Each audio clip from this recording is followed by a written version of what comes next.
Okay, you're most welcome, Academy, um, where we make economics simple, practical, and impactful. And today we'll be discussing what we'll call the factors affecting demand, right? Factors affecting demand. In our previous video, we have been treating the theory of demand, the differences between an effective and ineffective demand, and we even talked about the four types of demand. Now, what are these factors that are inflecting demand? That are influencing demand? I want to discuss the key elements that influence how consumers react or how consumers buy goods or services. Okay, so demand for a product depends on several factors that influence how much consumers are willing and able to buy. But today we'll focus on the five major factors.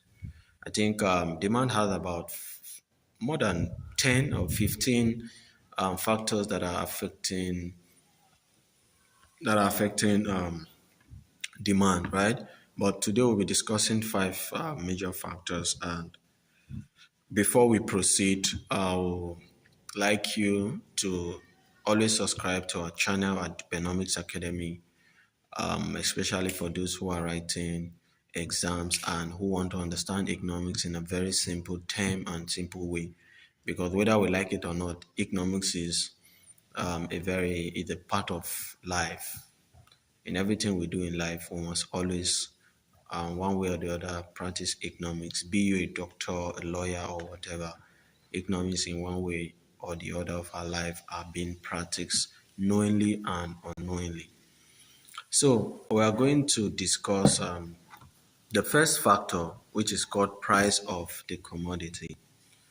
Price of the commodity. Before I explain this or talk about what this is all about, I want to use the market illustration to explain what price of the commodity is. Now, the price of the commodity is a very important factor that influence consumer behavior or how consumers react. And one thing you must know is also that the price of the commodity can is a factor that can cause a movement along demand curve, and it is the only factor that can cause a movement along demand curve. No other factor can cause a movement along demand curve. It is only price of the commodity that can cause a movement from point A to point B, okay, which is downward slope, or from point B to point A, upward slope on the same curve. It does not create a new curve on the same curve. So only price of the commodity, because a lot of students make this mistake, right? They always make this mistake of when you are being asked which factors can cause a movement along, which factors affecting demand can cause a movement along demand curve.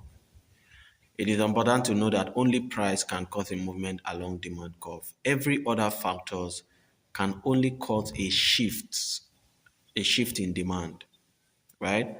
And even price of the commodity does not cause a shift in demand.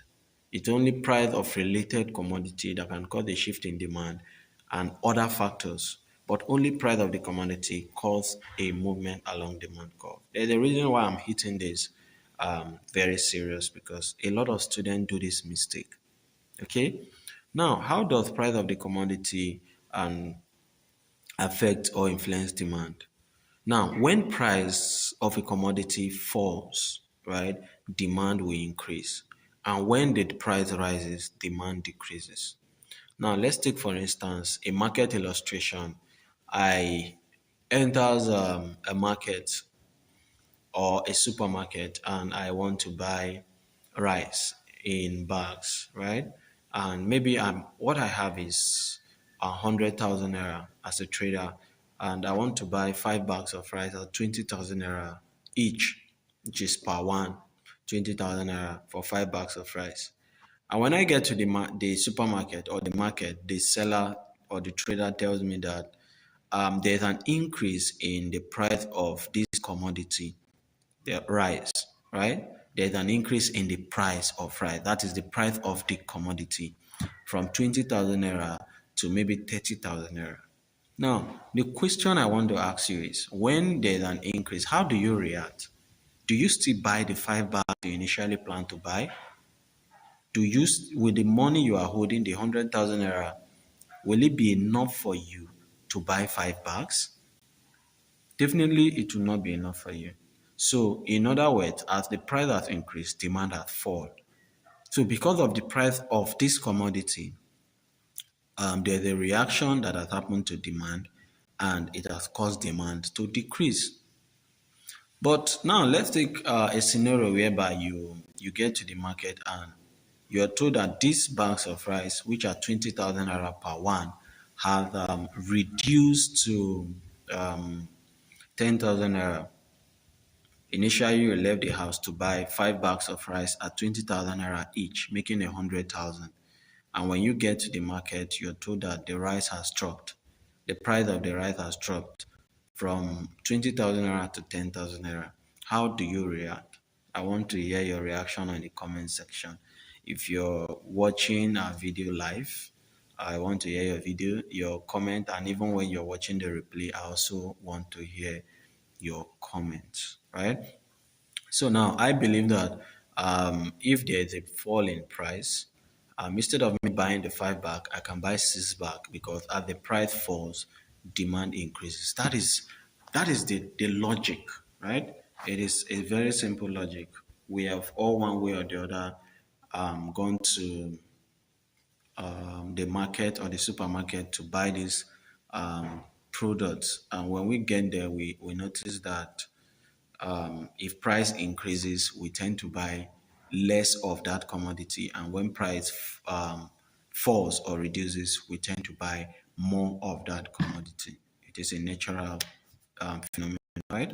So that is one of the factors, and it's a major factor affecting demand, price of the commodity. And it's very important because it can cause a movement along the movement curve, and it does not in demand. It's just a multitude demanded because of price.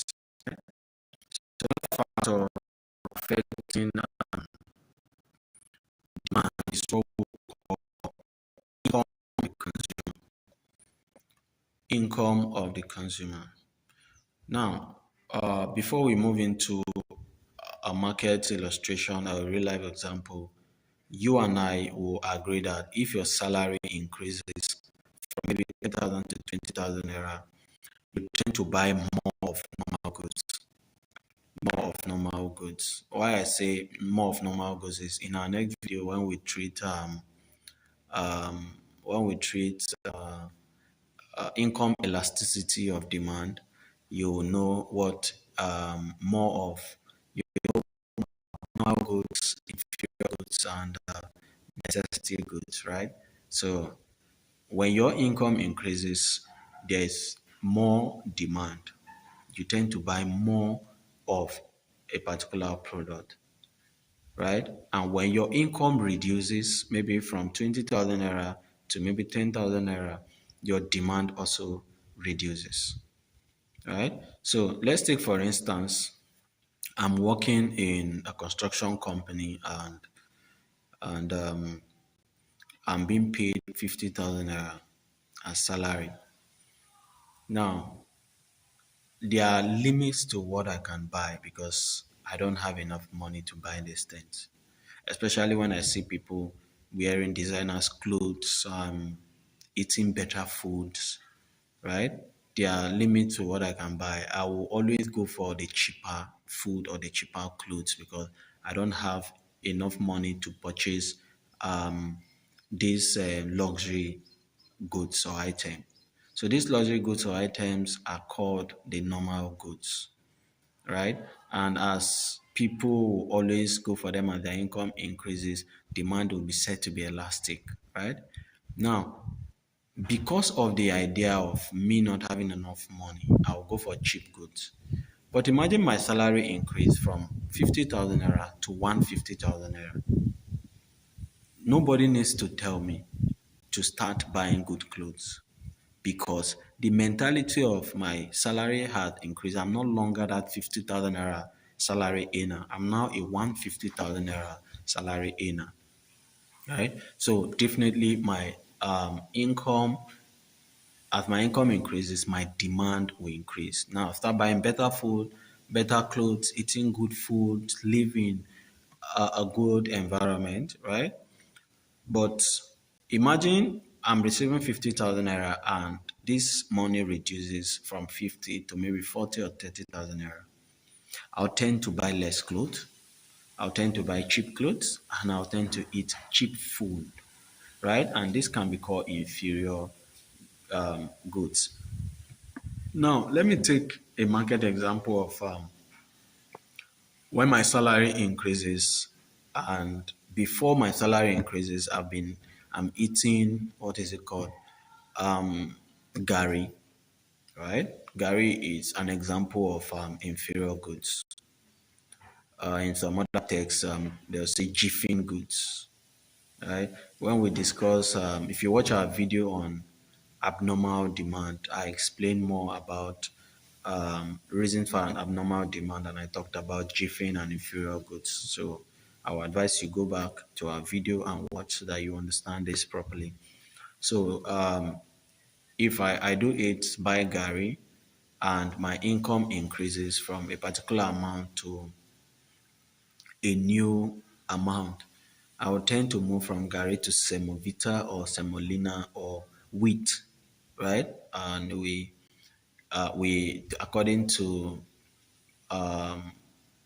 what I know, according to research, you see a lot of people who are wealthy or who has high income, the high income earners, they want to go into buying all these items because they feel it boosts their ego, it makes them feel yes, they belong to the society, right? But in a situation where your income is not as you want it to be, we tend to buy cheap food, we tend to buy lesser food, right? And you see some people who are earning much, they will tell you, I cannot eat on the roadside, right? They always want to eat in big restaurant, Tistia, Chicken Republic, and all of you.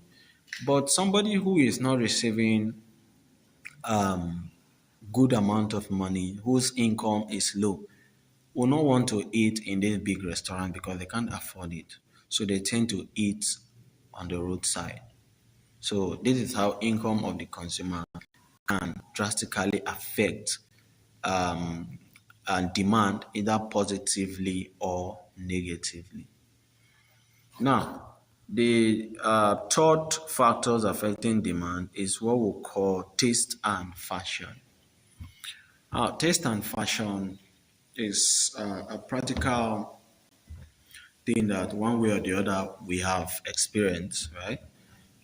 The same way our income are increasing, we tend to order or to buy more items to boost our ego, to boost our taste, to boost how we feel, right? As our income increases, we want to buy gold, we want to buy diamonds, we want to buy luxury cars, good wares, good clothing, and all of it, right?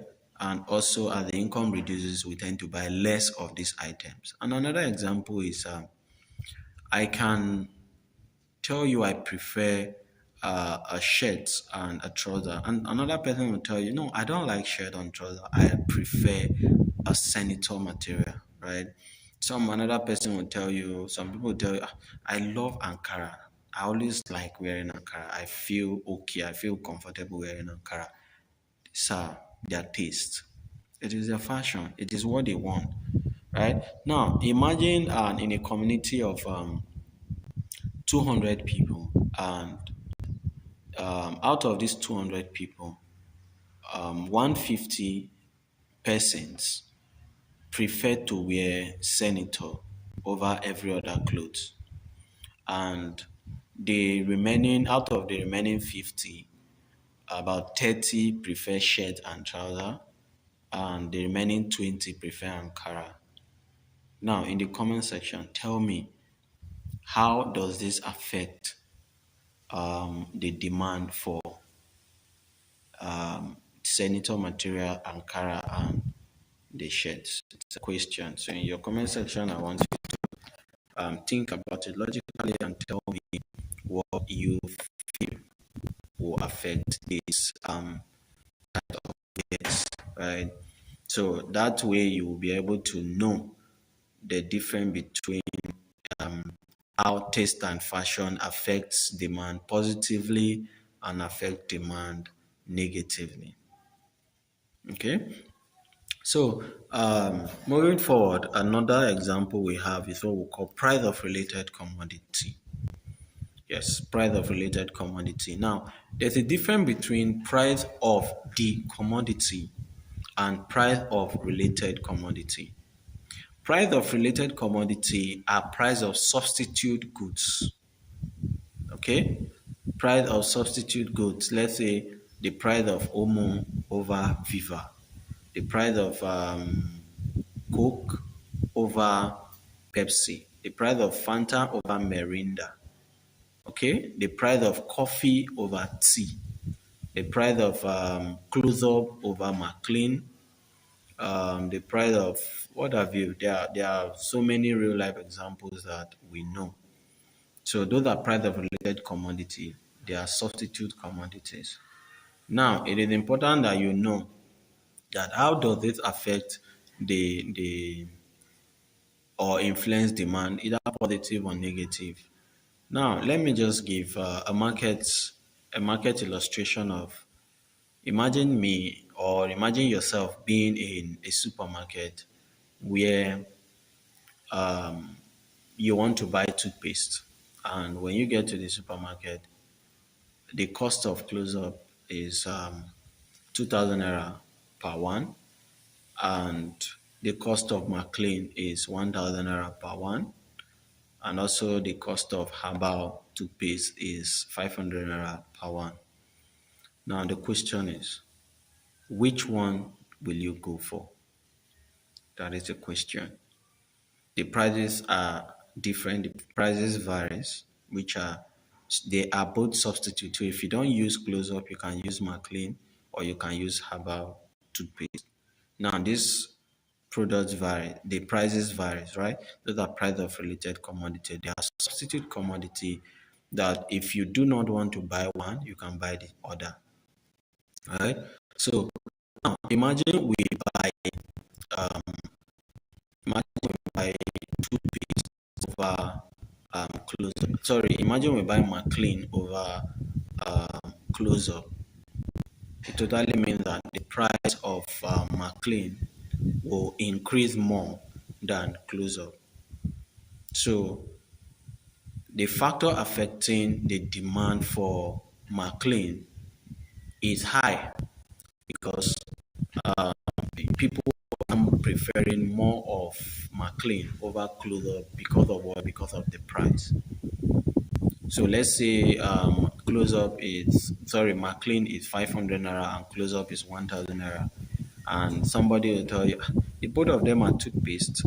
They do the same thing. Is it not just for me to brush my teeth? So let's go for.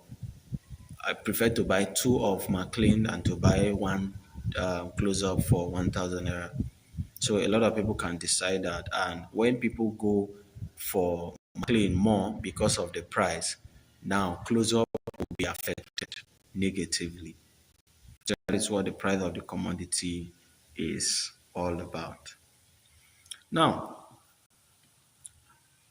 we have the fifth one, which is called population. Population, in a very simple term, are the total number of people living in a particular or a geographical area, right? Now, bringing this into the idea of factors affecting demand, let's take a market illustration again. Imagine an isolated area where few people are, or in a closed village of maybe 500 people. 500 people in a village, and I am a bean cake seller. in quotes akara, right? Now, I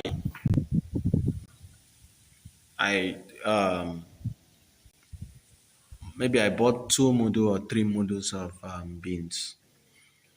I ground these beans, three modules per se. I ground the beans, and at the end of the day, after I start frying my bean cake, the number of people that came to buy, maybe I'm unable to sell all the bean cake. I only sold two modules of the bean cake out of three modules I bought. And this is as a result of the number of people in the village. Now, imagine another trader in scenario two who lives in a very busy area where, in fact, let's say in a park, a bus park, where people come and go, people are always walking around that area. You know what a park is. You know how a park is so busy, right? Or opening a shop in a very big market. Yeah. So now this trader can can buy maybe 10 models of beans and fry these 10 models into bean cake, and she's going to finish them all. Now, what is the difference between this seller who bought 10 models of beans and sell these 10 models all, and the seller who just bought only 3 models and sell only 2? What is the difference? The difference is the number of people around where he or she is doing this business. And that is what population is. An increase in population requires more demand or triggers more demand, and a decrease in population a decrease in population triggers less demand. So you see, more people buy goods and services, and there is higher demand, right? But when the population is low, you see fewer people buy these items, and the demand is low. So these are the five major factors we're going to discuss today. There are so many other factors, like I mentioned. We have of In addition, we have government policies. And government policy as the factor affecting demand is a real life example is what happened in 2020, the COVID-19. You will agree with me that before COVID-19, the demand for nose masks was negative rather. Yeah, the demand for nose masks was negative because only hospitals get these nose masks, and even in the hospitals, the people who demand for nose masks more are surgeons, right? Because of going into the theater. Excuse me. Yeah. So they are surgeons because they go to the theater and they always want nose masks, and the demand for nose masks was low. So it was low in demand, right? But the government placed a policy in 2020 as to prevent COVID-19, and the policy was everybody must put on nose masks, right? There was no movement. I believe, during the COVID-19 in 2020, how it was. So everybody started buying nose masks. It was so funny that I even had to buy nose masks for 500 naira for one during that period. And this is high demand, right? And you always want to buy. You have no choice. There is no substitute in nose masks. So you always want to buy the nose mask. To the extent that some people started using wrapper uh, material to sew nose masks. But in other words, they are still nose masks. It is the government policy that you must wear it, and the demands were very high. So that is how government policies can also affect demand negatively or even positively. We also have taxation, which can be tax on income of the consumer that we discuss. When the government place tax on your income, you may not be able to buy as you wish to buy, right? So other factors affecting demand, I'll leave that to you on the comment section. I want you to comment on at least three or four additional factors that are affecting demand so that other people can see and also learn. And it will be a pleasure to see you try to explain how this factor affect demand negatively or positively, right?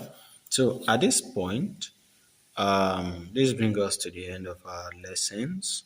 So it's I will urge and plead that you go through this video, understand what the factors affecting demands are, and also try to generate other factors that are affecting demand and try to explain them in your own terms. And please, I'll urge you to also follow us on the Dpenomics Academy.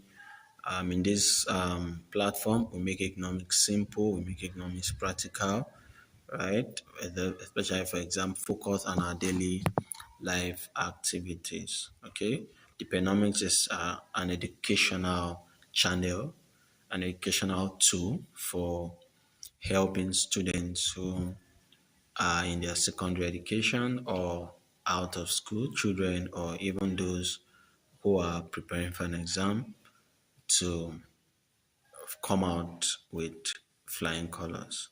So at this point, I'll say a very big thank you to you. I appreciate.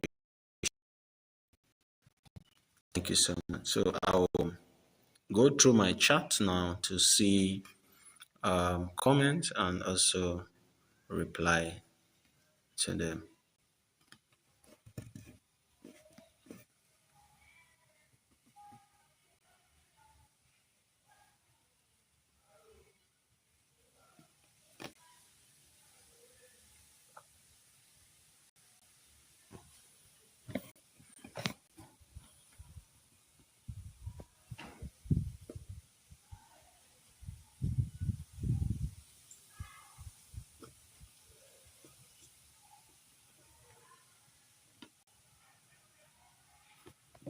Okay, so I'll be waiting for your chats. Please drop on the comment section.